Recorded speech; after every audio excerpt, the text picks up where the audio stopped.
Nearly all board games can be described by saying, it's like game X, except, well, we can't do that with Worldspanner Factions. It's just different.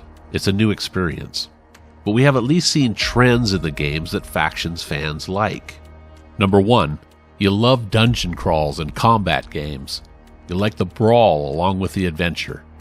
Worldspanner Factions provides that strategy and tactics feast and naturally generates the adventure that makes the contest heroic. Number 2, you like turn-based computer games. You get a rush from the deep strategy and the just one more turn high of turn-based computer games. Worldspanner Factions contains a true tactical challenge.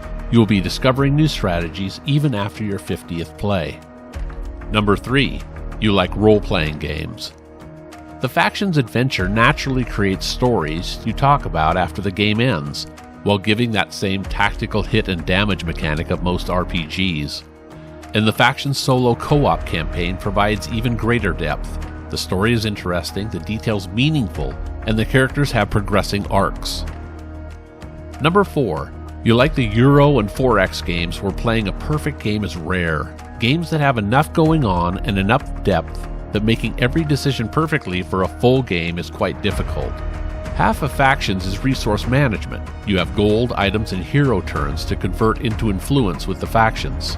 This unique combination of tactical expertise with subtle resource management makes for a game that takes dozens of plays to gain competence, and it does this with a rule set that is no more complicated than terraforming Mars or Scythe.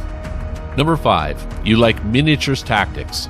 You get a thrill at outwitting, outmaneuvering, and putting down your enemies on the terrain map, scattered with mechs, fantasy creatures, and space opera belligerents, played out on a big map.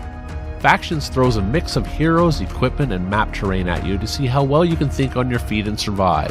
A virtual Hunger Games without the hunger. And it successfully prevents any form of set-piece slogging by constantly mixing the combatants, changing your tactical situation each turn. Number 6, you're a wargamer. The words Avalon Hill, SPI, and GMT send shivers up your spine. Factions is intended as a strategy and tactics trainer, a neutral ground for wargamers to enjoy the tabletop with other types of players. And it manages this with a rulebook that is not 30,000 words, only 10. So it is easier to get to the table. If one or more of these categories suits your taste, Worldspanner Factions may be an enjoyable new experience for you.